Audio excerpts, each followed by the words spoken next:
Hello, I'm Matthew Malcolm with Pacific Nut Producer Magazine, reporting to you from Eugene, Oregon.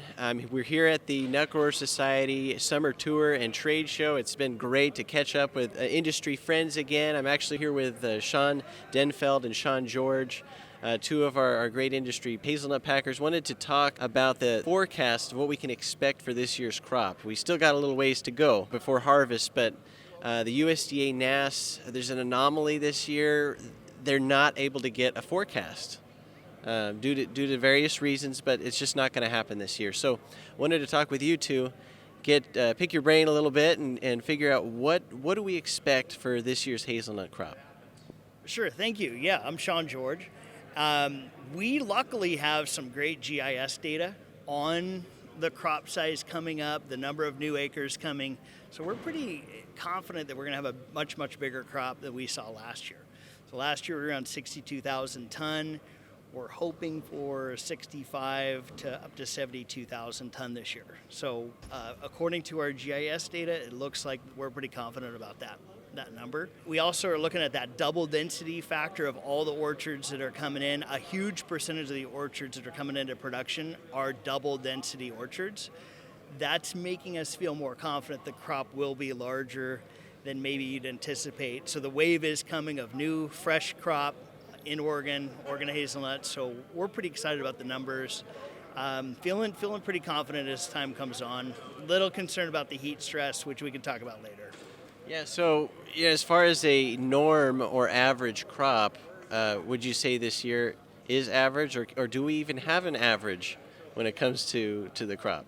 I can talk to that. I think in regards to a norm or an average right now, I think we're still in the thick of a growth period where there's just no average necessarily. I mean, we're going from roughly 30,000 acres of heritage varieties to, we're over 85,000 acres of trees in the ground right now. And like Sean said, a lot of those are double density. So I wouldn't anticipate there to be an average year for quite some time. So that makes those forecasts all the more important. So hopefully next year things will be back normal.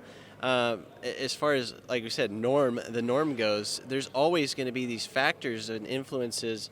This past year we've had ice damage, we've had heat damage, we got both avenues. What can you tell about some of the factors that are going to go into this year's crop? I think in my mind there's kind of three primary moving targets at this point in time.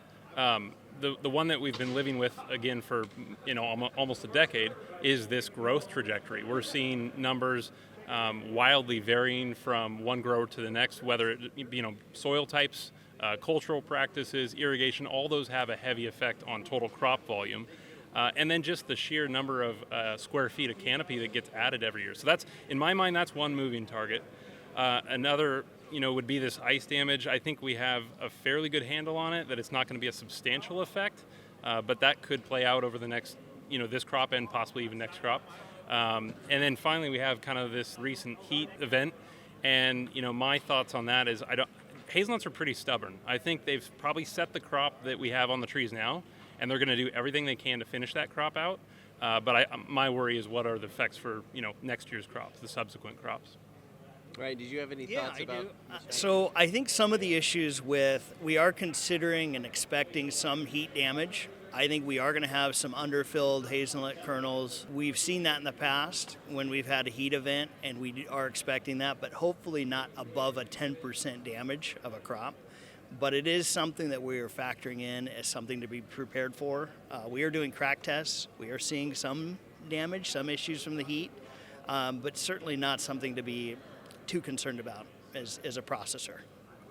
Right, so it sounds like a lot of these factors we have yet to see for this crop, but also years to come, what kind of influence that'll have. But there are so many factors. This is an exciting, growing industry, and it's great to have these two guys helping as some of our great leaders in the industry to move it forward. Thank you for taking the time. Read more about these things in Pacific Nut Producer Magazine. I'm Matthew Malcolm, PacificNutProducer.com.